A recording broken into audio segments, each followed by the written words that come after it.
sahaja di mana-mana orang bilanya orang Arab ini pada lapas pada gedung titik nama-namanya gedung titik pada lapas pada mencari kalau gue menjadi duta kampus politik nasional kami tegaskan hormat.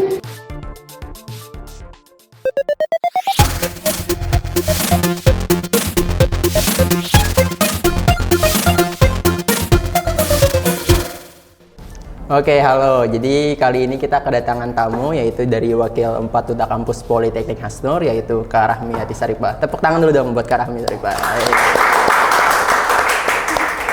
Jadi seperti yang kita tahu ya Kak Rahmi, bahwa Duta Kampus di Politeknik Hasnur ini sendiri itu perdana diadakan di tahun 2025 ini. Iya. Nah, mungkin itu merupakan suatu ajang yang sangat bergengsi bagi mahasiswa yang ada di dalamnya. Iya. Nah, bagaimana sih perasaan Kak Rahmi waktu terpilih menjadi Wakil 4 Duta Kampus untuk Politeknik Hasnur itu sendiri? Gitu? Tentunya menjadi kebanggaan tersendiri ya bagi saya bisa menjadi bagian dari Duta Kampus, yang mana Duta Kampus ini menjadi wajah kampus gitu. Inspirasi lah ya bagi Iya. para mahasiswa yang ada di dalamnya Iya. gitu. Kami sebagai mahasiswa gitu ya melihat Duta Kampus itu seperti sebuah inspirasi bagi kami untuk menjadi seorang mahasiswa yang lebih bagus lagi ke depannya gitu. Jadi kayak Duta Kampus itu menjadi ikon yang sangat penting itu bagi suatu kampus gitu. Nah, Iya. Seperti yang kita tahu ya bahwa di Duta Kampus Politeknik Hasnur saat ini itu di setiap perwakilannya itu masing-masingnya ada dari setiap prodi. Nah, kalau Iya. boleh tahu itu sendiri Kak Rahmi itu mewakili prodi apa sih di Politeknik Hasnur itu sendiri? Saya mewakili prodi Teknologi Rekayasa Multimedia. Oh, Teknologi Rekayasa Multimedia. Iya. Sepertinya itu prodi baru ya yang ada di Politeknik Hasnur. Iya. Dan saya pun angkatan pertama di prodi itu. Oke.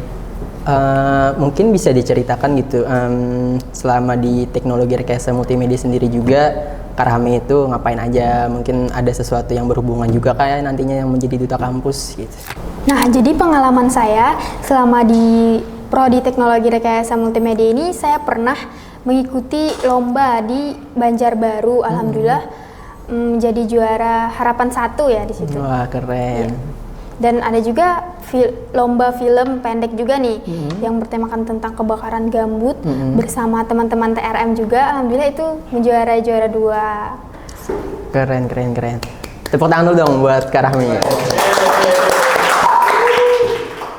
Keren ya, selama prodi baru gitu, baru beberapa bulan sudah didirikan, sudah mendapatkan juara ada 2 kali ya? Iya. Itu merupakan sesuatu yang sangat keren ya bagi mahasiswa untuk Politeknik Hasnur sendiri gitu. Iya. Oke, Duta Kampus Politeknik Hasnur ya. Oke, jadi apa sih yang membuat Kak Rahmi itu tertarik gitu untuk mendaftar menjadi Duta Kampus pada saat itu? Apakah ada motivasi khusus baik dari diri sendiri ataupun buat kampus itu sendiri gitu? Motivasi saya ya, saya ingin keluar dari zona nyaman, terus mencari banyak relasi, pengetahuan, serta juga memperbaiki public speaking saya dan menambah pengetahuan gitu. Jadi kan di Duta Kampus ini ada perwakilan dari setiap prodi ya, jadi menambah relasi pengetahuan juga dari teman-teman yang lain gitu. Oke, itu kan motivasi dari diri sendirinya ya. Iya. Mungkin kita sebagai mahasiswa ya pasti bertanya, Duta Kampus itu perannya apa sih gitu buat kampus? Apakah mereka ada peran khusus buat kampus? Menurut Kak Rahmi sendiri, peran Duta Kampus itu untuk kampus itu ngapain aja gitu? Setahu saya ya, Duta Kampus ini biasanya ikut kolaborasi untuk mempromosikan kampus kepada calon mahasiswa. Misal kayak dari daerah saya, misalkan dari alumni SMA mana gitu, jadi saya nanti akan ke sana untuk mempromosikan kampus gitu, sosialisasi bersama bagian eksternal. Oh begitu. Berarti ya Duta Kampus itu bukan hanya sekedar menjadi ikon untuk suatu kampus, tetapi Iya. juga memberikan dampak positif baik itu bagi mahasiswa yang ada di dalamnya ataupun masyarakat yang ada di luar kampus gitu ya berarti. Iya. Oke, mungkin bisa diceritakan juga nih tahapan-tahapan proses gitu sebelum menjadi Duta Kampus dari awalnya hingga bisa menjadi Wakil 4 Duta Kampus untuk Politeknik Hasnur itu sendiri. Yang pastinya pertama itu ada seleksi ya, seleksi wawancara dan seleksi tes tertulis. Tes tertulis ini kemarin tuh materinya banyak nih tentang pengetahuan umum segala macam. Terus di wawancara itu ada 3 bidang nih yang diwawancarai. Ada bidang akademik, kepemimpinan, sama psikologis. Oke, itu kan ada 3 bidang ya tadi ya. Ada akademik, kepemimpinan dan sama, psikologi. iya. Nah, mungkin bisa dijelaskan secara lebih lanjut atau secara sederhana aja menurut Kak Rahmi, apa sih dari masing-masing bidang itu yang dilakuin gitu, dari akademik, kepemimpinan dan psikologi. Untuk kepemimpinannya itu tuh ditanyain tentang bagaimana nanti kita menjadi seorang pemimpin gitu, bagaimana peran kita sebagai pemimpin nantinya.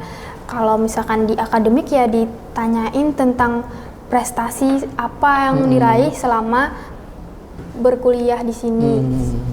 Terus kalau psikologis itu ditanyain tentang kepribadian gitu, tentang kayak tentang kepribadian lah. Kepribadian diri sendiri lah ya. Iya. Oke. Berarti itu seleksi pertama ya? Iya, seleksi apakah pertama. ada seleksi lain lagi yang dilalui Kak Rahmi setelah seleksi pertama tersebut? Ada, yaitu yang kan tadi tuh sudah lulus tes wawancara sama tes tertulis kan. Itu tuh diambil 24 orang yang lulus menuju babak semifinal, yaitu babak penampilan bakat. Nah, babak penampilan bakat itu ya nampilin bakat kayak misalkan bakat kita menyanyi, terus kayak gitu, sesuatu kayak, yang kita bisa lah ya, sesuatu berbakat, sesuatu terus kita yang- tampilkan kepada orang banyak gitu. Iya. Tadi saya ada mendengar ya bahwa ada 24 orang yang 24 berhasil orang. lolos untuk ke tahap selanjutnya. Iya. Nah, sebelumnya di Duta Kampus itu sendiri ada berapa orang sih kira-kiranya yang mendaftar gitu sehingga bisa menjadi 24 orang yang terseleksi untuk ke penampilan bakat? Kayaknya kurang lebih 50 orang. 50 orang Iya, ya? 50 orang. Berarti ada kurang lebih setengahnya yang tereliminasi Iya. ketika untuk ke seleksi selanjutnya gitu ya? Iya. Wah, keren. Bisa melewati setengahnya dari kontestan lainnya ya. Tepuk tangan dulu dong buat Kak Rahmi. Oke, di penampilan bakat nih, apa sih yang ditampilin Kak Rahmi pada waktu itu gitu sehingga bisa menjadi wakil 4 Duta Kampus untuk Politeknik Hasnur? Waktu itu saya nampilin bakat bercerita bahasa Banjar dengan bergenre komedi ya. Jadi penonton itu terhibur gitu dengan apa yang saya sampaikan. Bercerita bahasa Banjar ya. Bercerita bahasa Banjar itu maksudnya kayak gimana ya? Maksudnya apakah ada cerita khusus? Apalagi kan ini ceritanya tentang komedi atau humor ya? Iya. Mungkin bisa di-spill sedikit-sedikit gitu ceritanya tentang apa atau gimana gitu. Namanya kan bercerita bahasa Banjar nih, pasti menggunakan bahasa Banjar, bahasa yang identik dengan orang Banjar. Orang Banjar, Iya. Tapi kemarin tuh kan saya membawakan dengan logat hulu sungai ya, jadi kayak agak menarik gitu Di pendengaran penonton. orang Banjar ya? Iya. Oke, mungkin selanjutnya itu kan ada penampilan bakat. Iya. Selanjutnya setelah penampilan bakat itu ada lagi nggak seleksi lain yang selanjutnya gitu? Itu tuh karantina aja sih kan, soalnya kan di penampilan bakat ini Setelah penampilan bakat itu? ya terpilih 6 pasang, yang di mana diantaranya ada 6 orang laki-laki dan 6 orang perempuan kan. Terus habis itu tuh kami langsung besok harinya langsung karantina terbuka dulu. Nah, di karantina terbuka itu kami study tour nih dari kampus 1 terus ke kampus 2. Kami nanyain ke berbagai pos di bawah sana, ada akademik kan, ada macam-macam lah di bawah situ tuh. Oh, jadi berarti waktu setelah penampilan bakat itu sendiri itu diseleksi menjadi 6 pasang. Iya. Ada 6 pasang laki-laki dan ada 6 pasang perempuan. Nah, dan setelah itu Bukan. 6 pasang tuh berarti Oh, 6 orang laki-laki dan 6 Iya. orang perempuan gitu ya maksudnya Iya. ya. Oke, jadi setelah itu pun juga ada karantina ya, ada karantina terbuka dan karantina tertutup ya kalau nggak salah. Iya. Nah, selama di karantina itu nih, ngapain aja sih, baik itu karantina terbuka ataupun karantina tertutup gitu? Apakah ada gambaran khusus atau kayak instruksi khusus dari pihak kampus ataupun gimana itu untuk acara selanjutnya? Di karantina terbuka itu kan kami ya tadi study tour Terus kami jalan-jalan keliling kampus itu, terus di berbagai ruangan-ruangan itu nanti kami memberikan satu pertanyaan gitu. Satu pertanyaan misal kayak di akademik, misalkan kayak di akademik, keuangan gitu. Apa-apa saja sih yang ada di situ, apa saja sih tugasnya gitu di akademik itu, di keuangan. Terus kalau misalkan beasiswa nih, kita kan dapat beasiswa nih, apakah perlu kita lapor lagi ke keuangan atau nggak usah gitu. Jadi semua pertanyaan situ ditanyakan gitu supaya lebih jelas gitu. Jadi berarti pertanyaannya itu kayak seputar kampus gitu juga ya, tentang bagaimana di kampus, bagaimana cara-cara di kampus gitu ya. Oke. Berarti itu setelah karantina terbuka dan karantina tertutup, berarti itu langsung grand final ya? Iya. Di karantina tertutup itu kami nginap di kampus 1 sih. Kampus 1 sini. Iya. Seru sih. Soalnya kan dalam satu ruangan itu cuma ceweknya ada 6 orang kan, seru. Tapi pas sebelum malam karantina tertutup itu kami latihan buat persiapan di grand final. Gitu. Oke, jadi di grand final tuh, grand finalnya waktu itu dilaksanakan di kampus 2 ya kalau nggak salah? Iya. Nah, di grand finalnya waktu di kampus 2 itu ngapain aja sih waktu di atas panggung? Pertama kan kami ada penampilan flash mob dulu kan, kayak sebagai hiburan. Terus yang kedua itu tuh apa nih namanya? Kami ada Q&A yang ditanyakan oleh para juri gitu. Jadi kami menjawab. Nah, dari jawaban kita itu baru diambil hasilnya gitu, siapa yang layak atau pantas lah ya buat menjadi duta kampus itu. Gitu. Nah, itu kan sudah sampai grand final ya. Iya. Berarti Kak Rahmil pada waktu itu terpilih sebagai wakil 4 duta kampus Politeknik Hasnur. Iya. Nah, jadi dari ada tes wawancara, tes akademik, kepemimpinan dan psikologi, terus ada penampilan bakat dan juga ada grand final yang dimana di grand final itu ada Q&A gitu ya dari sesi-sesi orang yang bertanya gitu. Iya. Nah, mungkin bisa diceritakan pengalaman apa sih yang menurut Kak Rahmi paling menyenangkan waktu seleksi duta kampus itu sendiri? Pengalaman yang paling menyenangkan ya waktu di karantina sih. Ya di waktu karantina itu kayak semuanya kayak akrab banget gitu, kayak seru, seru banget, kayak kompak banget pas karantina itu. Sampai sekarang pun masih kompak gitu, kayak solid banget sih teman-teman yang di duta kampus itu. Keren. Oke, itu kan tadi pengalaman paling menyenangkan ya. Iya. Nah, mungkin ada pengalaman yang mungkin kayak apa ya, agak sulit atau mungkin sulit untuk dilakukan Kak Rahmi selama seleksi duta kampus itu apa sih gitu? Kesulitan yang saya alami ya, kan saya ini orang Amuntai kan, orang Hulu Sungai, jadi kayak kadang logat saya itu ke bawah-bawah ya, jadi kayak saya itu kayak agak kesusahan kalau misalkan berbahasa Indonesia gitu. Ya. Jadi lebih ke logat ya berarti ya, karena seperti yang kita tahu bahwa di duta kampus itu sendiri kita harus bisa berbicara bahasa Indonesia dengan baik dan lancar ya. Iya, betul. Karena kita merupakan orang yang memiliki logat yang khusus gitu ya, jadi itu merupakan tantangan utama ya bagi Kak Rahmi sendiri. Soalnya gimana ya, masih belajar gitu, masih belajar untuk belajar berbahasa Indonesia yang baik dan benar gitu. Setelah menjadi wakil 4 duta kampus Politeknik Hasnur nih, kesibukan apa aja sih yang dilakukan oleh duta kampus Politeknik Hasnur setelah terpilihnya dari acara itu? Kesibukan kami ya nyiapin proker ya, kan, program kerja ya? Iya, program kerja kami. Soalnya kan kami ini fresh generation kan, duta kampus. Generasi pertama. Jadi kami ini menyiapkan prokernya gitu, apa-apa saja yang akan dijalani selama menjabat. Gitu.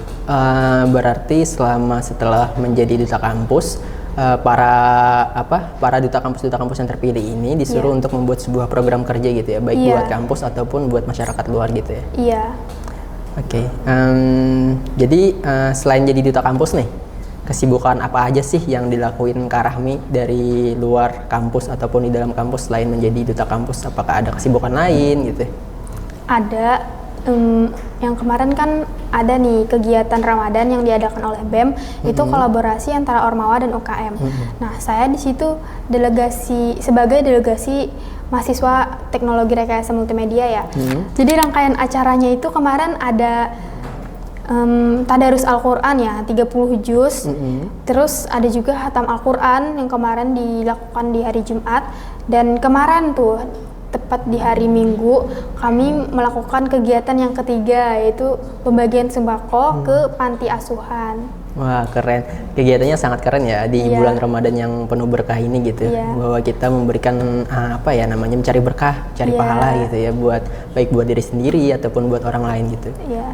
Selain itu, saya juga ini melakukan program kerja di Duta Kampus, yaitu kolaborasi bersama bagian UPZ ya. Jadi kami kemarin galang dana nih di Pasar Wadai.